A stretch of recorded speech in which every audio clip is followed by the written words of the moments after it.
I want to welcome everyone to the 74th anniversary induction of the Wisconsin Athletic Hall of Fame. We're excited tonight that we get to honor some amazing individuals. Please give me an opportunity to congratulate the 3 newest inductees into the Hall. The first person, Prince Fielder.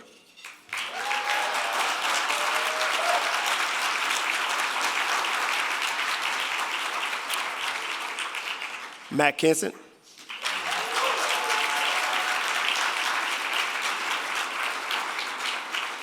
And before I announce the next person, I just want to make sure that I can get some free golf lessons. Steve Stricker. It is my pleasure to announce the Wisconsin Athletic Hall of Fame's new executive director, the great Mark Cass. Well, the Wisconsin Athletic Hall of Fame recognizes athletes' excellence at all levels. This year, we're excited to honor some incredible, amazing student athletes through the Cousin Subs Driven at Heart High School Scholarship Award. To do those honors, please welcome to the stage Cousin Subs Vice President of Marketing, Justin McCoy.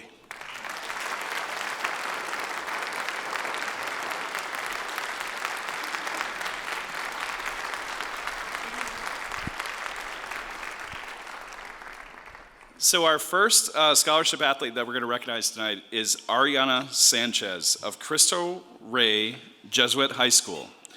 She will graduate with a 4.1 GPA and plans to pursue a career in physical therapy through the Doctor of Physical Therapy program at Marquette University. She served as captain of the girls' varsity soccer team and won first team all-conference and the player of the year in the Lake City Conference. Our second winner is Lance Shersofsky of Luxembourg Casco High School, who maintained an outstanding GPA while taking numerous college courses and being highly involved in his school and community.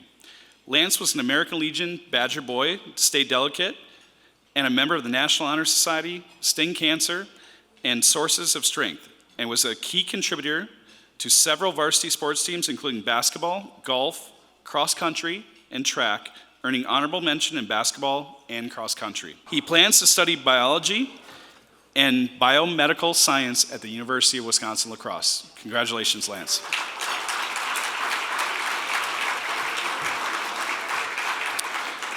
Our next winner is Mara Gruen of Royal High School.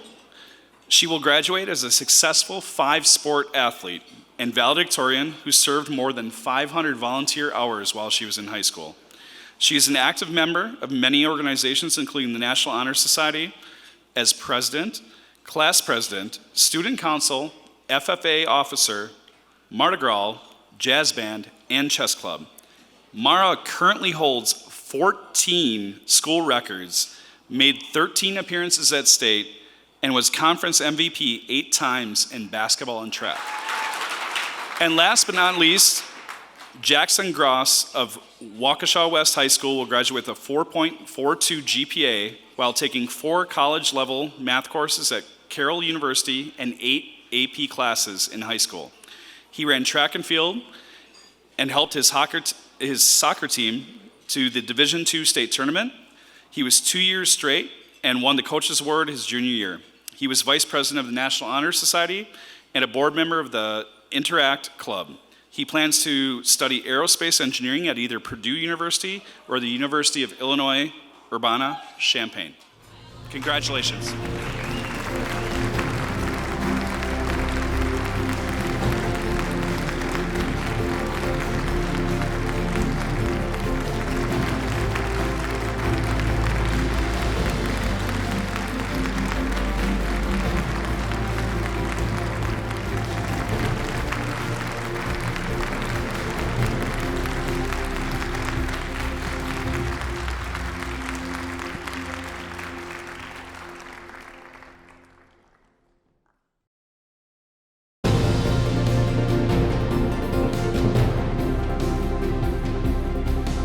This year's Wisconsin Athletic Hall of Fame NIL Athlete of the Year has had an incredible ride right here at Marquette. Please welcome to the stage Tyler and Mark Cass.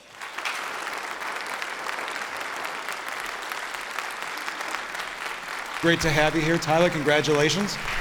Let's talk about kind of what this means to you in terms of this award. Yeah, it's special. I mean, to be here and to be honored with the rest of the great athletes getting honored tonight, it's really an honor. Yeah, for you, obviously, you just got through with a great season. You just made a big decision. Maybe walk us through how you made that decision and then kind of what's next. Yeah, just declared for the NBA draft last week. How hard a choice was that? Because you could have stayed for a fifth year. Yeah, I could have stayed. It was definitely difficult, leaving the Marquette community, leaving the Milwaukee community. These past 3 years, I've really made this my home, and the people around here have really embraced me as their own. Maybe talk about kind of why you came to Marquette. Obviously, you had 1 year, not here, and then transferred. Kind of why, and obviously it was a good call by you. Yeah, in my process, I was always looking for a great relationship with the head coach. Okay. And my first spot, I really thought that I got that, and unfortunately, he was fired after the first year that I was there, so I entered the transfer portal, and Coach Smart was actually coming to Marquette as well at the same time, and he did a great job recognizing me early on in that process and really building a great relationship with me, and it's only grown since that point, and I really look up to him as a father figure. Right. Maybe obviously look at the 3 years you were here. You obviously had a lot of success on the court. Maybe what was the one thing that stood out for you, whether the game or the moment, what stood out? Yeah, so I wasn't able to finish the last 6 games of the regular season this year due to injury. So, I was obviously looking forward to senior night and playing in front of all the fans for the last time and really enjoying that moment. So, it was definitely hard to miss that, but last year, actually, when we won the Big East tournament at Madison Square Garden with the confetti coming down and all the fans cheering for us, that was a pretty special moment. Right. You obviously played for Shaka Smart. You got to know Shaka Smart. I know him a bit from some of the interviews I've done with him. He's an interesting guy. What is it about him that makes him really unique? Yeah, he's super intelligent, not just as a basketball coach, but just as a human being. Every single morning he sends us these quotes from the books that he reads, and he writes little notes on them. And it's just inspiring to see his passion for not only basketball, but everything that he does in life. How about him on the sidelines? Come on, that's got to be. You're bringing the ball up the court, and he's hopping up and down. It's our 6th defender right there. I thought it was only going to have 5 defenders on the court. He's sliding on the sideline right there for us. How's his form? Is it good? Lower than anybody else on the floor. Maybe talk about what you hope to happen over the next few months and obviously over the next year. Any ideas kind of where you want to end up? Does it matter?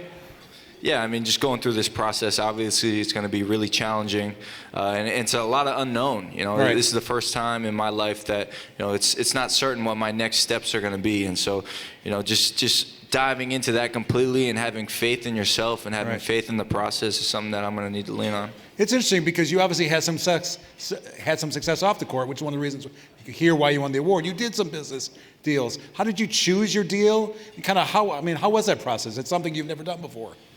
Yeah, so I actually had a lot of help. So I just signed with Priority Sports Management down in Chicago for my NBA representation, but I was also with them for NIL representation. So their marketing team did a great job, kind of sifting through all the deals that were coming my way and picking out ones that really, really was aligned with my vision and where I wanted to go and how I wanted to be seen in the community. And how was that? What was the message for you trying to give out?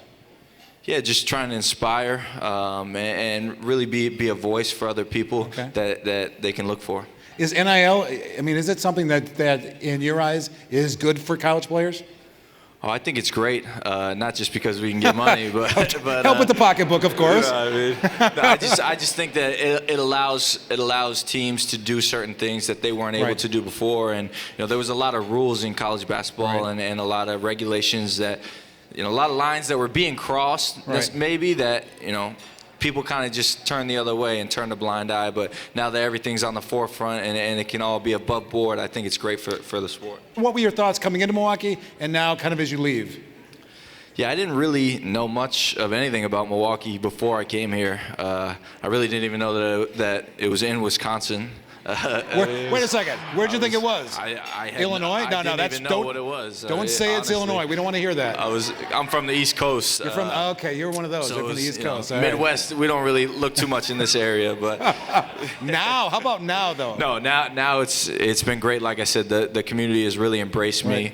and you know the fans of not just Marquette, but you know of the Bucks and of UWM. They really rally around the sports in Milwaukee, and it's really been special. I mean, I'm really gonna miss my time here. Great. Well, obviously, huge things ahead of you. I want to offer all of our congratulations. Have a great NBA career, Tyler Kolek. Thank you so much.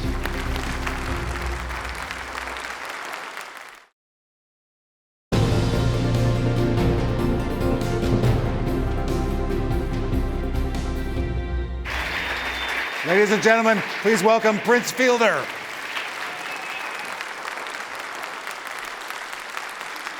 All right, kind of welcome home. Thank you. Welcome back. Thank you, man. Let's talk about kind of your time in Milwaukee. Kind of what were some of the highlights of your time here? Well, for me, it was the fans and just having my boys always out there, my wife and boys always out at the field, and just always being around. So that Yeah. really stuck out to me. Yeah. Let's talk about kind of when you came up. You came up, the team was good, but was getting better. Yeah. Kind of what were you thinking when you got here, and obviously kind of where it ended up. Did you think it ended up where it did? Yeah, I mean, I think as an athlete, you were always competitors, so I always thought we'd get better. But Right. at first, we weren't that good. But I think with all the the young guys coming up together, Right, Ryan I think, and yeah, and JJ, Ricky, JJ. I think that made a difference. Yeah. Talk about '08. End of the year, September. Yeah. Quite a month. Let's maybe talk through that. How hard of a month was that? Kind of stressful for you? Yeah, it was stressful because we were talking earlier, like we couldn't lose, I think, the last week or Right. so. Yeah. But having CeCe there pitching every 3 games and dominating really helped us out. Let's talk about that last game in September. I mean, against the Cubs, you won that game, but it was kind of weird, wasn't it? You had to sit and watch. Yeah. There in the dugout, kind of as things happened. Yeah, because I think what was it the Mets? I think Mets, if they yeah. would have won, we would have had to go play them. Yep. So yeah, it was definitely tiring playing a full game with all the emotions, then having to wait and watch somebody else Yeah. finish. But it was a lot of fun. Very good time. Well, how proud were you to be the first team in 26 years to make the playoffs? I mean, was that something Yeah, I mean, it was definitely it was my first time going, so I was Right. excited about that too. So yeah, definitely. I think the fans let us know, especially the younger guys, how big of a deal it was because Right. we were like, we didn't know it meant that much. So we were very excited. Prince, 26 years is a long time. Well, I Yeah, guess. Trust me, it was a big Yeah, deal. Yeah. Let's kind of talk about kind of Milwaukee. I mean, had you heard much about Milwaukee here prior to coming here? And then kind of what was your impression of it? I liked it. All I knew it was cold. Wait a second, you play in the summer. Yeah, but it's cold here before it's cold. But no, We have a roof. now Okay. when I was a kid. So yeah, that's all I remembered. And then my dad my dad used to play, and all he was thinking like, golly, you got to go to that team. That's what he said. So I like how you did that. That was yeah, good. So but no, I had I was excited. I didn't care where I played as long as I got to play. So this is perfect for me. So what kind of made you unique? You were obviously a home run hitter. I mean, is that something that you just always wanted to be a home run hitter and kind of forget about the rest of the singles and doubles? No, because I didn't like making outs. That was, and I figured you'd have like, 500, 600 at bats. Say you hit 50 home runs. What are Right. you going to do after that? You know what I mean? So I didn't like making outs. So I really just tried to hit the ball hard and see what happens. Celebrations. You were kind of known for your home run celebrations. Yeah. We were talking before about the big one where you came to plate and then all the players kind of fell down. Yeah. How long had that been in the planning stages, and kind of what was that about? We planned it in like spring training. So it was like, March, February, end Right, of February? right. And nobody had done it until September. So it just happened to be me. What, did they forget? Would they forget or what? I guess they weren't trying hard enough. I don't know. What does this award mean to you? It means a lot. Like we've been talking. I started my career here. My family grew up here, so it definitely means a lot. Talk about you often talked about your sons. Mm. Kind of were they always around, and kind of how important was that for you to have them at the ballpark with you? Oh, it was very important. I mean, more so for me than them probably. I mean, I'm probably sure they didn't want to be there all the time, but I just liked them there. It just made me just feel comfortable, and they, the guys liked them, and just made I think back then we all had kids, so a few of the kids coming in just made the atmosphere will feel better. Right. Talk about them now. They're obviously, you have a senior. He's a senior. Yeah. And And he's going to college. college. Okay. Yeah. He's pretty good, I hear. Yeah, he's really good. Tell us about him. You can brag a little bit. They're good. I mean, they've been around the game forever, so I think that part of their knowledge of the game is really high. Okay. As far as like knowing what to do and this and that. So that's what I'm really proud of, because everybody wants to hit home runs and be on the highlights, but I mean, sometimes you got to do something small to help the team win. So is your son a home run hitter like you? No, he's a baseball player. I don't know how to put that. So Okay. he can do it all, but I mean, Okay. he's a real baseball player. He's just not. Interesting. Plays defense, the whole thing. Are you saying he didn't play defense? No, he does. He does. Defense. Oh, yeah, he's just a good baseball player. He's going to get drafted this year? I think so. Yeah, I put it out there. Sure. Okay. I think so. And then your younger son, I've actually read you think he's going to be even better. I think so. Oh, I mean, anything. He's a big guy, so it always just looks better in the lobby at least. Kind of what was your thoughts on the fans in Milwaukee, and kind of how were you accepted here? Oh, I was they accepted me right away. They were always, the fans always showed up. And, a guy like me who plays every day, that's real big to keep you, motivated and give you that extra boost of energy. All right. You had some great teammates and some players. So kind of what was it like playing with Ricky Weeks, Hardy, Braun? You guys had a really good core of players. Well, I don't know. I mean, it was just like playing with like on a high school. It felt like we've been playing with each other, forever, because we came through the minor leagues or whatnot. So Right. I think it just felt, I don't know, just felt real, like we gelled right away. You watch the current Brewers? A little bit. Okay. Are you Yeah. still a Brewers fan? Of course. I mean, I'd ask my last question here, and that is kind of, as you look at your career in Milwaukee, as you look at your career kind of in baseball, kind of what do you want to be remembered for? Just playing hard every day and showing up. That's really it. Just showing up, and seeing what happens. And you did a lot of that, Prince. Very good. Congratulations. Appreciate it.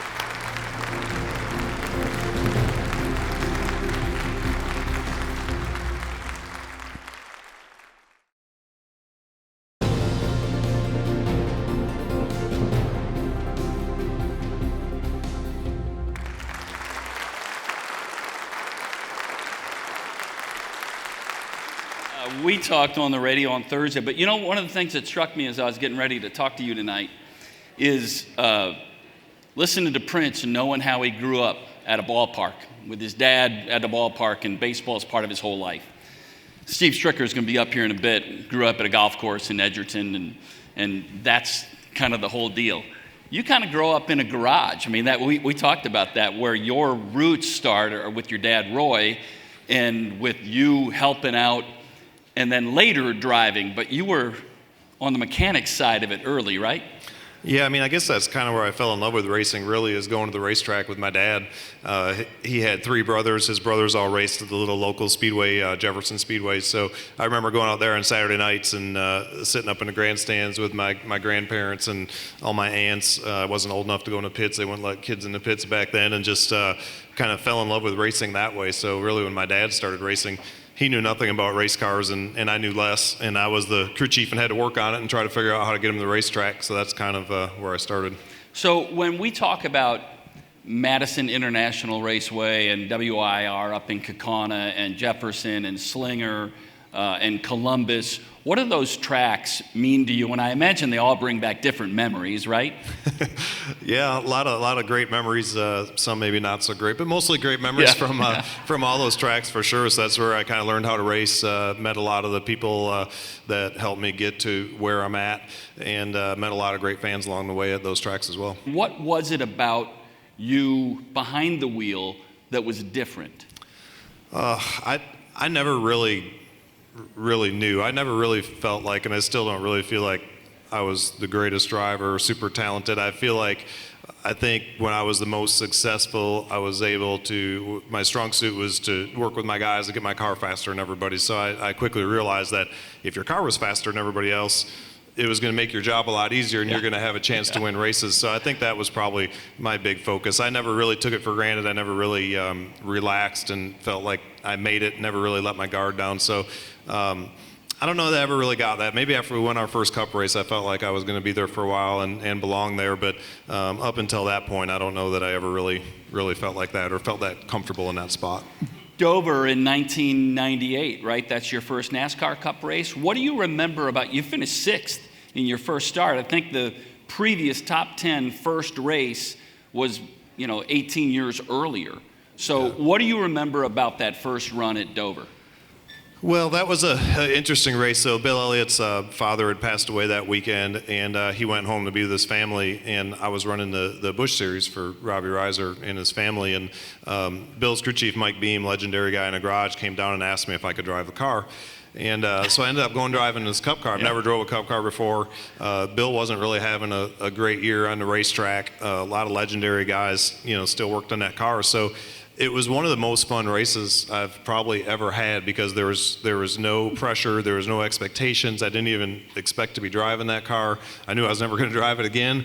So it was a really fun race. We went out there, we were really competitive. We're actually probably the third best car. Mark Martin and Jeff Gordon were probably going to be first and second. We were going to be third and got a little bit behind in the pits and got racing Rusty at the end and couldn't figure out how to get by him. But it was just so much fun. We were just so competitive. It was just carefree and fun. And in a way, in the back of your mind, you're kind of thinking, man, this isn't really going to be that hard. And I was really wrong. There's something to that beginner's luck. It was just, but it was a great race. It was really fun. I felt like that was the first time that probably more people paid attention to me and started getting, different offers and people talking to you about racing and kind of paying more attention after that. When we were on the show the other day, we asked you about any feuds on the track, maybe other drivers that you didn't like. Let me reverse it.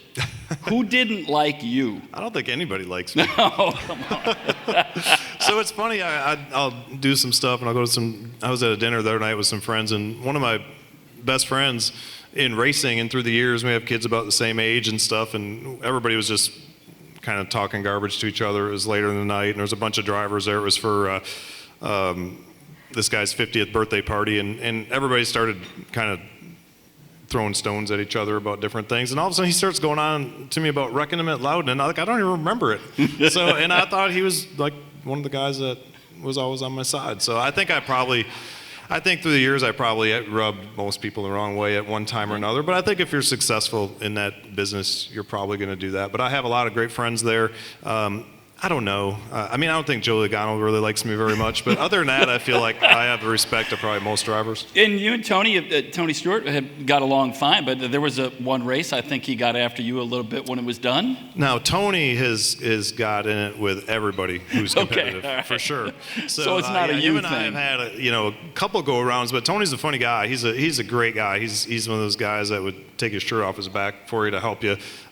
Great guy. So he's funny because you get into a confrontation and you just wait and you go talk to him, whether it's an hour later, 2 hours later, the next week or whatever, and in 10 minutes it's resolved. You both tell each other your point of view, and you either agree to disagree, or else you'll usually see your side and you'll maybe kind of see his side a little bit, and you'll just move on and go forward.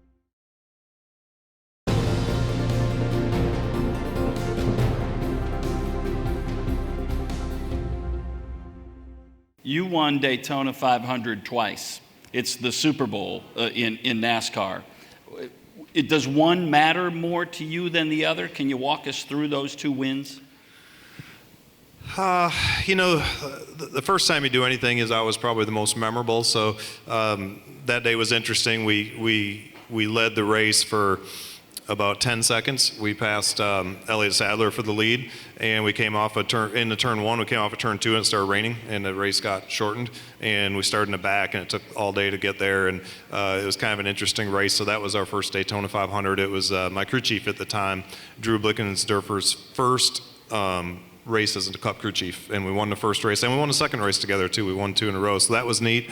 The significant part about 2012 is Jimmy Johnson. Jimmy Fenning was my crew chief, who was a Milwaukee native, worked around here for a long time in racing, and legendary crew chief. And he's a man of few words, very smart, hardworking guy. And we were standing in Victory Lane, and he looked at me, and he's like, he was kind of smiling, and he never smiles. And he's like, this is pretty cool. He goes, last time I was here was 25 years ago with Bobby Allison. So we won the Daytona 500 25 years apart. And it just, I thought that was the coolest moment because the sport changes so fast with technology and rules and just everything you have to do to keep up with it. And for him to be so good that he could win the Daytona 500 with Bobby Allison, I think it was in 1988, and then win it again with me that much longer with the cars and the rules and teams and everything that much different, just said a lot about him and how smart he is. You just mentioned rules. The Matt Kenseth rule came into play on the Winston Cup circuit when you won the points championship the last year that they had it as the Winston Cup champion. You were the season points champion, and the next year they adopted a rule. Well, they kind of moved on into what it is now, like the playoff format, I guess, after that. So the points were the same for 50 or 60 years. And, Brian France's first year I think that was his first year maybe of CEO, third generation, family of NASCAR, founding family of NASCAR. And I think he kind of wanted to make his mark on the sport and try to make it what he would think would be more interesting. So whether you like it or not, if you like it, I'll take the credit. If you don't like it, I'll take the blame. So either way, I'll take it.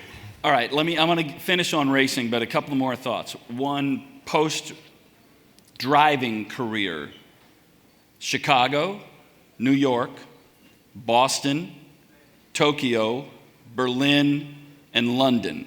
Oh, that wasn't a career. They all have something in common.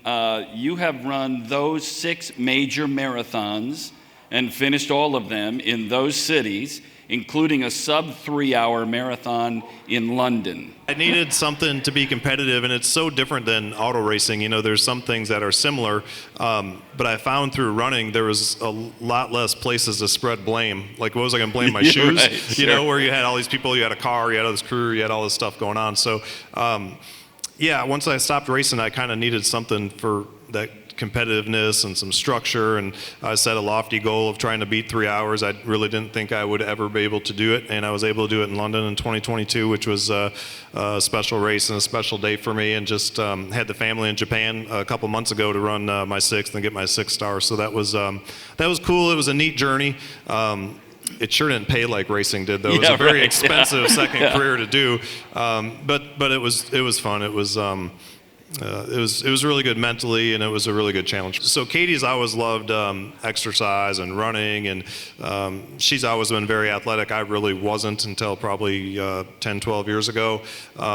So it was her way to get me to travel. I'd never been to Europe, never really traveled anywhere except for basically the U.S. for racing. So it was her way to get a vacation out of me, and we had a great time training together. I still have a lot of great memories about some of our long runs, and her laying on the ground and didn't think she'd be able to get back up, and the hot weather in North Carolina training for a fall marathon. So we did all that together and kind of did that first one and went through the journey together. She knocked out of the park and ran a sub 3:30, the only marathon she's ever ran. Said she'd never do it again, and she's lived up to that promise. You have a son, Ross, who is in racing, has been in racing. You have 4 daughters from age 6 up to 14. If they said, "Dad, I want to race," what does Dad say? I'd probably just change the subject. What are you most proud of as a driver and what you were able to get accomplished? Gosh, right now it might be sitting here. So I don't know. All these. Thank you.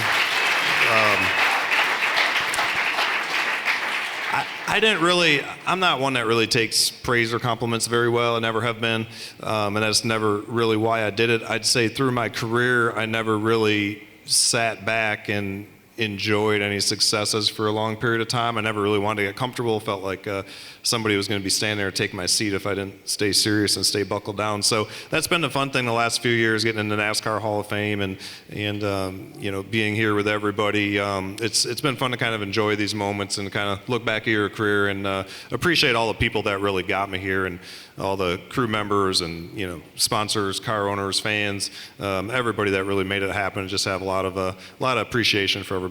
Ladies and gentlemen, welcome Matt Kenseth to the Hall of Fame.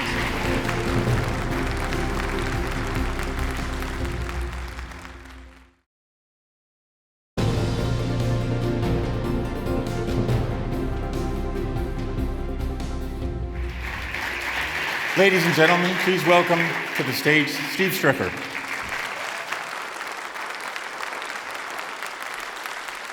So, Steve, last week I had the honor of presenting you as the Golf Writers Association of America 2023 Senior Player of the Year. But this is a different level. This is the Wisconsin Athletic Hall of Fame. You're going in with names like Lombardi, Hank Aaron, Bart Starr, Bonnie Blair. How does it feel to go into the Hall of Fame tonight, Steve? Yeah, I said we were going to keep this light, weren't we? No, but super humbled, super privileged to be honored with the likes of those people that you just mentioned. And what a great evening, and congrats to the other two gentlemen here. Got to meet Matt Kenseth for the very first time. You know, thinking that we grew up so close together, 5 years difference in age, and this was literally the first time I was able to meet him, and Prince as well. So, yeah, truly an honor to be here, and it's a special privilege for me and my family for sure. Two Madison golfers went in the Hall of Fame, preceded you in the Hall of Fame, Andy North and Sherry Steinhauer. Talk about your relationship with Andy especially, and how much do you know Sherry? Yeah, Andy's been a mentor and a friend since day one, really. I remember going out playing some junior tournaments where Andy would come and do a clinic, and I think one year he was hurt at the time and off the tour, and at Stevens Point Country Club, and we would go up there, and it was I don't know, the state junior tournament or something like that, and he was putting on a clinic. So I got to know Andy at a very young age, and always been a guy that's been in my corner and a huge supporter of me, and we've been friends, and he's been a role model of mine, you know, growing up as a kid. So, and Sherry the same, you know, just a wonderful person, and someone that I've looked up to, a wonderful player, committed to her game, and then it was pickleball, and now it's back to golf again, I understand, for her. So she's a wonderful person, and blessed to have known him and know him and be friends with him.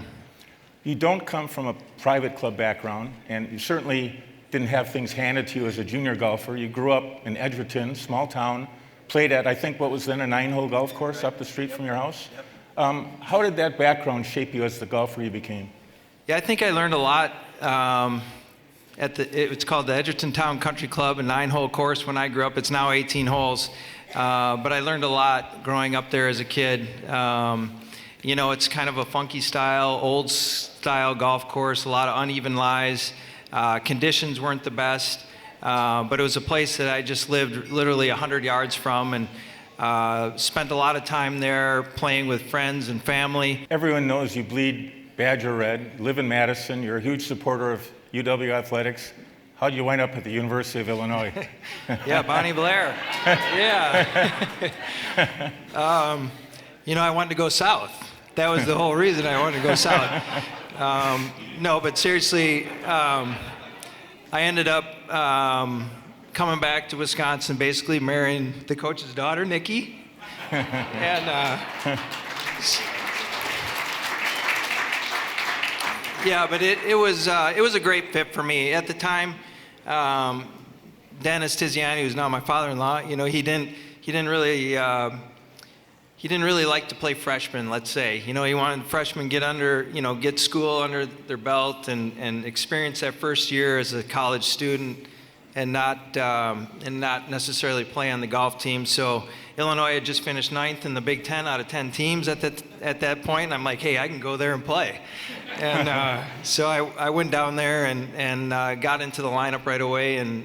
But it was a great fit for me. I learned a lot being away from home, and I grew up quickly, and it was a great spot for me. Okay, now I wasn't going to ask this, but you told me to ask it. You're a Chicago Bears fan.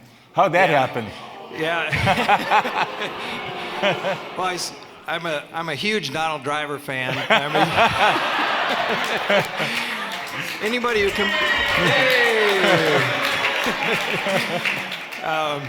It's just when the Packers and the Bears are playing each other, I become a Bears fan, and then I know, and I let that slip at the speech I gave at the Ryder Cup that year too, and that didn't really go over very well with the crowd either. But Deep down, I'm a Packers fan, you know, when they're not playing the Bears. Good answer. You got off to a great start on the PGA Tour, won a couple times earlier in your career, and then went through a period of struggle. How'd you do that? How'd you come back from that?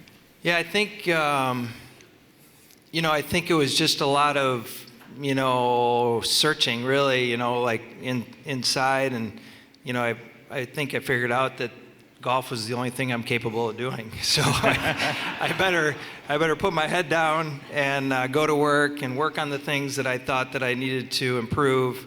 And I kind of, I had Dennis, my father-in-law, as my eyes, and I kind of said, this is what I want to do. I kind of took ownership of my swing, and I felt like if I'm going to be the guy out there playing, that I better know what's going on, and I better know how to fix it when things are going poorly.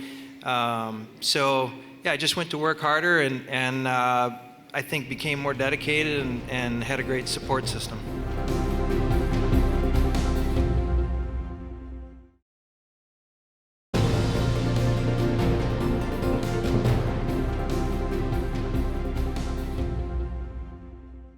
I think probably everyone here wants to know about your relationship, your friendship with Tiger Woods. Now, Tiger, when he was in his prime, held most players at arm's length, but you were one of the few players that got close to Tiger. How did that friendship develop? Yeah, it's weird. We're like totally opposite people, really. Personality-wise, completely different. Golf game-wise, we're completely different, but sometimes, we teamed up very well together, and sometimes that works when you have two different personalities that are different and golf games that are different. Things meshed, and we did. I just got to know him over the years. First met him and played with him in 1997 at the AT&T Pebble Beach, and he was just coming out at that time, and I played, and I had a bad year in 97, and that was the start of my year, and I think I kind of can blame him for my bad year because I looked at him and I'm like, there is no way I can compete against this guy. Because he was so good. You host a very successful PGA Tour Champions event in Madison, the American Family Insurance Championship. What does that tournament mean to you? What has it meant to you and your family? And you finally won it last year after a bunch of close calls. Yeah, I got that monkey off my back, and but it's a special event for us because it's way more than what I've done personally in my career because we're giving back to the community. It's a family event. Nikki and the kids are involved. My sponsor, American Family Insurance, great people, great sponsor, and we're committed to this event to raise, $2.5 million roughly a year to give back to local charities in our immediate area and our state of Wisconsin. So by far, this is the coolest thing I've done in my career. Your wife, Nikki, and your daughters, Bobby and Izzy, are fine players. And what's the family dynamic like when you go out and play as a foursome? Who does the trash talking? There's no games, but there's one person that can't handle losing very well, and she's in the house. So I just threw her under the bus, but she, we just try to play friendly games because, like I said, we don't want to see any hurt feelings, and it's, but we have a lot of fun. We play a lot of golf together. It's been a lot of fun to watch all three of the girls kind of grow and in their journey of the game and try to get better, and without us really pushing at it. They've seen what it's done for me in my career, and they continue to try to get better and improve in their game too. 2021, you captained the U.S. Ryder Cup team to a 19-9 blowout victory over Europe. How about a hand for that?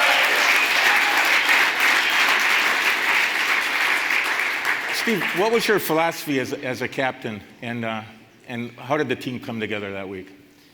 Yeah, it was a wonderful week, first of all. My philosophy was just to get all the information I could from these players and try to make them happy, basically. I figured if they could be happy, if they could play with the guys that they really wanted to play with, to get rid of a lot of the fluff that comes with some of these events, the dinners, and COVID helped us out with that a little bit, the extra stuff that we have to do. So we got rid of a lot of that kind of stuff, where I just said, you guys do what you need to do to play your best golf. If you need to go and do an ice plunge or a sauna or a PT appointment or whatever you need to do, just do it, get ready. And then I talked to them, and we came up with some really good pairings, and we had a dynamic there of Brooks Koepka and Bryson DeChambeau that potentially could have been a hazard. And so I got to them really early in the whole thing. And I said, listen, I can't have this be a problem. And they said, Captain, it won't be a problem. And as it turned out, they would have played with each other at some point in time. They came together. The whole team came together. It was a special group of kids, and it was quite a ride for the Stricker family. You made maybe one of the greatest captain's picks of all time, picking Scotty Scheffler. Some people raised their eyebrows a little bit because he had not won yet at that point. Of course, he's won just about every time he's teed it up lately. Won the Masters last week, and he's leading the tournament this week. What did you see in Scotty? I played the PGA Championship that year on the regular tour, and Nicky was caddying, and we got paired with him, I think, on the Saturday round. And first of all, we love the kid. He's just a wonderful guy. Great values, great family guy. Met his parents, just wonderful people. And as we watched the season unfold, that tournament was in May, and as we watched the summer unfold and watched him playing, he was kind of on the cusp of making the team, but just outside of it. And so I met with the 6 guys that had already made the team, and I said, what about the Scotty Scheffler guy? What do you guys think? And it was a kind of a unanimous decision by all of us that he should be a part of this team, even though he hadn't won anything. But everybody liked him. We thought he'd be great in the team room. He could pair up with anybody very easily. And just, like I said, just a wonderful guy to be around. Any chance we'll see you as a captain in the future? I don't think so.